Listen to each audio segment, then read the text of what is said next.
Assalamualaikum warahmatullahi wabarakatuh. Halo football lovers dimanapun Anda berada, apa kabarnya hari ini? Mudah-mudahan kalian semua diberikan kesehatan yang luar biasa.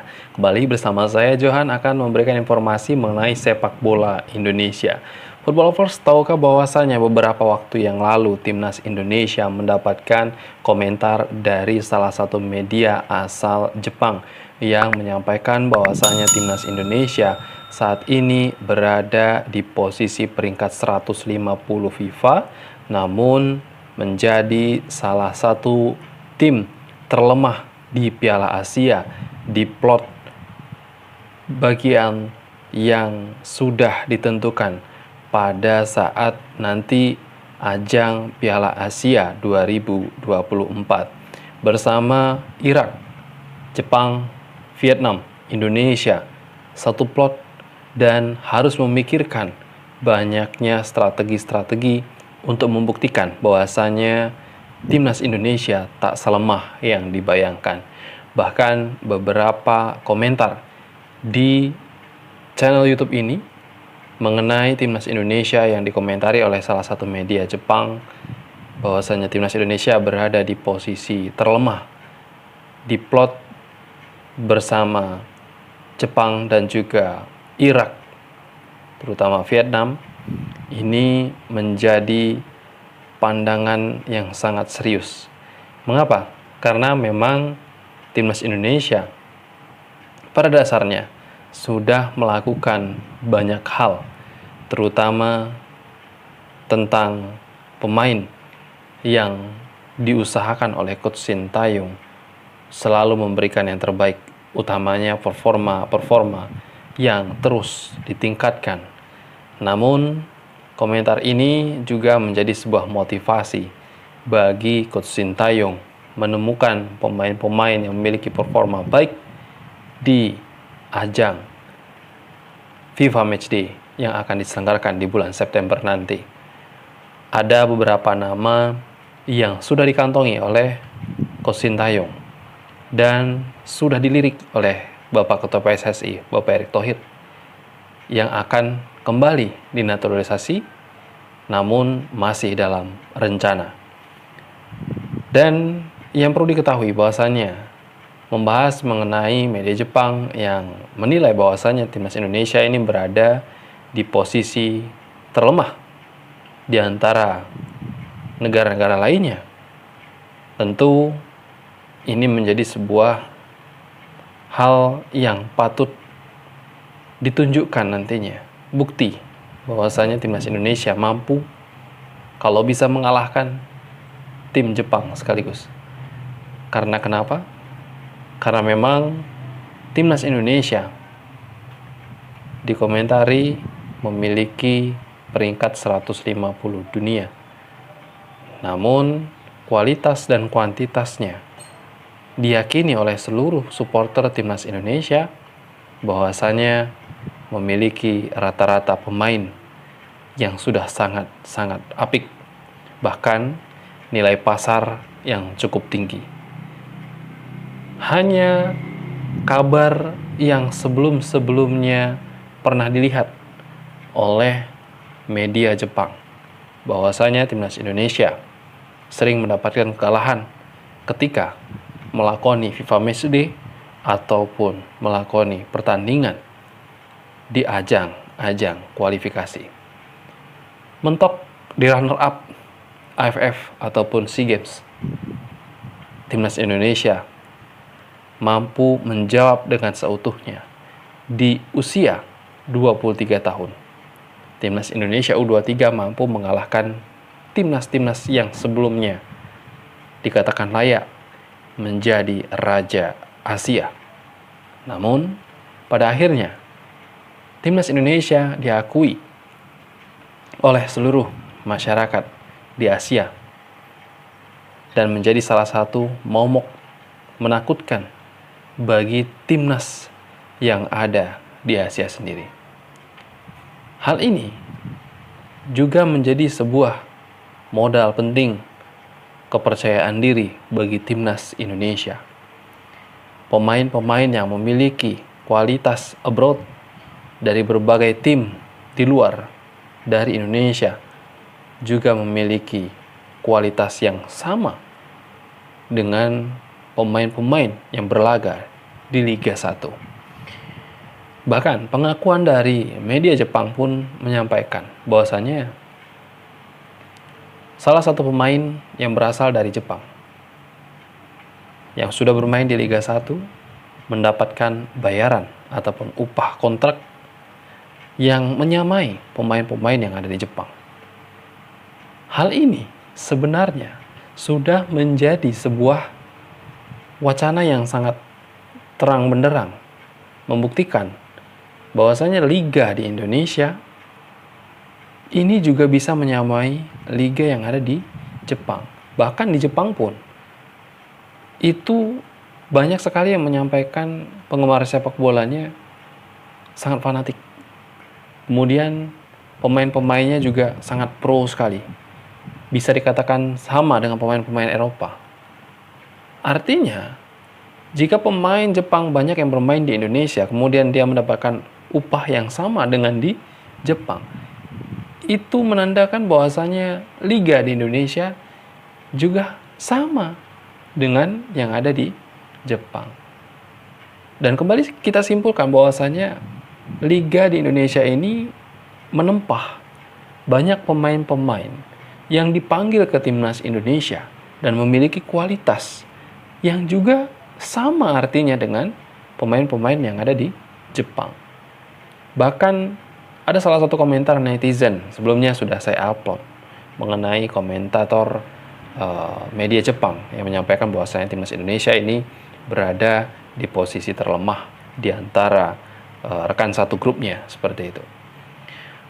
Bahwasanya peringkat timnas Indonesia ini hanyalah angka, bukanlah sebuah kualitas, namun angka saja. Peringkat timnas Indonesia berada di peringkat 150 dan pernah menyicipi peringkat 149 dalam waktu dekat ini. Karena kenapa? Karena yang kita harus ingat kembali bahwasanya timnas Indonesia membutuhkan pengalaman yang sangat luar biasa dari beberapa pertandingan FIFA Matchday internasional yang memang benar-benar sangat berkualitas. Lawan-lawan yang dihadapi memiliki pengalaman segudang, memiliki peringkat yang sangat baik, dan timnas Indonesia mampu menghadapinya dengan percaya diri. Salah satu di antaranya adalah timnas Palestina. Oke lah, timnas Palestina berada di peringkat 93. Peringkat Jepang berada di peringkat 20. Mungkin hal ini adalah hal yang biasa. Namun, perlu kita ingat, timnas Indonesia juga pernah menghadapi timnas Argentina pasca melawan timnas Palestina. Hanya berjarak kurang lebih 5 hari. Dan mental juara dari anak-anak asuh dari Coach Sintayong ini begitu membara ketika melawan timnas Argentina. Bukan tanpa serangan, timnas Indonesia terus menggempur. Timnas Argentina pun akhirnya melakukan perlawanan dengan serius, yang awalnya memasukkan pemain-pemain cadangan atau pemain-pemain pelapis yang dikabarkan sudah beberapa hari menjelang FIFA Matchday berlangsung. Bukan karena mereka tak ingin menghargai para pemain-pemain timnas Indonesia yang akan berlaga di FIFA Matchday, melainkan mereka ingin memberi kesempatan kepada seluruh pemain La Liga atau pemain-pemain bintang timnas Argentina yang berada di posisi bangku cadangan untuk berhadapan langsung dengan timnas Indonesia. Salah satu di antaranya senter terdengar di beberapa media dan kanal YouTube, Garnacho, yang sempat disliding oleh Asnawi Mangkualam, dan beberapa pemain lainnya yang sempat terkecoh atas permainan para pemain timnas Indonesia. Ini membuktikan bahwasanya skill individu dari pemain timnas Indonesia juga memiliki kesamaan dengan para pemain-pemain yang sudah berlaga di La Liga. Namun beda kasta dalam artian peringkat yang hanya sekedar angka saja. yang ditorehkan. Timnas Argentina berada di peringkat pertama FIFA. Timnas Indonesia berada di peringkat 149 pada saat itu sebelum merosot ke peringkat 150. Dan ini sebuah hal yang sangat menakjubkan karena timnas Indonesia yang berada di peringkat 149 ini bisa menyamai timnas yang sudah berlaga lebih dulu melawan timnas Argentina dengan skor 0-2. Saya tidak mau menyebutkan timnas mana yang mendapatkan skor 0-2 terhadap timnas Argentina. Namun Indonesia mampu menahan 0-2 timnas Argentina hingga babak akhir. Pengalaman berharga yang didapatkan oleh timnas Indonesia inilah yang menjadi lecutan bagi timnas Indonesia untuk melejit lebih tinggi nantinya di Piala Asia. Nama-nama penting yang sudah mencampur adukkan para pemain timnas Indonesia seperti Marcelino Ferdinand yang sudah berlaga hampir di semua umur. Kemudian banyak nama-nama lain lagi yang sudah kembali dipanggil oleh Coach Sintayong untuk membela timnas Indonesia senior. Bahkan akan dipersiapkan untuk Piala Asia nantinya. Tentu permainan individu dari pemain-pemain timnas Indonesia ini akan menjadi modal penting bagi timnas Indonesia membungkam para komentar yang sudah meragukan kualitas dari timnas Indonesia berlaga di Piala Asia. Pemain-pemain yang memiliki nilai jual cukup tinggi di kancah internasional, pemain abroad yang memiliki nilai jual yang tinggi, kualitas yang sangat baik di timnas Indonesia pun juga sudah ada. Yang memiliki pengalaman sangat luar biasa, segudang pengalaman dari mulai Liga Eropa, Spanyol, bahkan sampai ke Malaysia pun sudah dimiliki. Bahkan dalam waktu dekat, kemungkinan besar proyeksi dari pemain La Liga, pemain yang berada di Serie A akan kembali direkrut untuk dinaturalisasi sebagai warga negara Indonesia. Dalam hal ini, pemain naturalisasi juga memiliki hak yang sama dengan pemain timnas Indonesia pada umumnya. Mereka bukanlah pemain luar negeri, mereka adalah pemain yang bermain di luar negeri, namun anak bangsa. Dan memiliki dua kewarganegaraan ataupun belum memilih kewarganegaraan, sehingga ia berhak memilih atas dasar keturunan orang Indonesia. Nah, kembali membahas mengenai pemain termahal tadi. Salah satu diantaranya adalah Sandy Walsh yang memiliki nilai jual berkisar 35 miliar sampai dengan 38 miliar di klubnya saat ini. Dan sayangnya dari beberapa laga yang sudah dilakoni oleh timnas Indonesia, Sandy Walsh masih disimpan oleh Coach Sintayong dan belum bisa mengikuti pertandingan karena berbagai hal.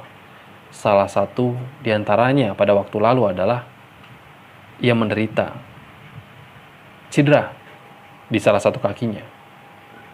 Entah ini sebuah taktik, entah ini sebuah keseriusan.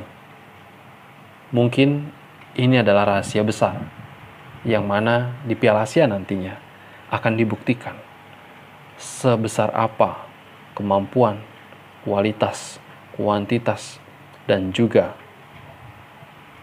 aksi dari Sandy Walsh menghadapi tim-tim sekelas Iran, Jepang, Vietnam yang berada satu plot dengan Indonesia. Bahkan timnas Indonesia dianggap lemah di antara mereka. Tak masalah, rasanya seluruh penggemar sepak bola Indonesia akan selalu mendukung bagaimana Coach Sintayong memulai meracik seluruh pemain yang memiliki kualitas terbaik dan memiliki kualitas menurun untuk segera digantikan dengan pemain-pemain yang performanya sedang apik. Football Lovers dimanapun Anda berada, bercerita juga tentang sepak bola Indonesia. Timnas Indonesia ini memiliki kerangka yang sangat baik. Di tangan Coach Sintayong, timnas Indonesia dirapikan dalam hal pemain. Rencana besar untuk menaturalisasi salah satu nama kiper di Liga Serie A, Emil, tetap masih ada. Namun, semua ini masih dirahasiakan.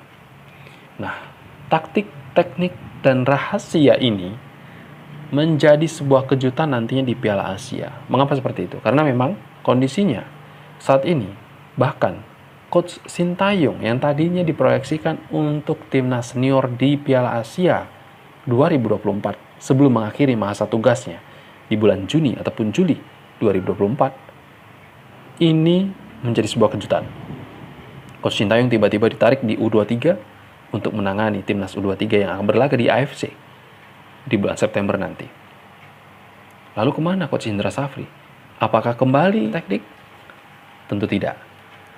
Coach Sintayong dipercayakan di U23, memang pada dasarnya kontraknya itu berada di U23 dan tim senior. Coach Indra Safri diletakkan di U23 pada waktu lalu hanya untuk diperbantukan. Lalu, bagaimana kabar rekrutmen direktur teknik yang sudah menyebar luas? Tetap berjalan.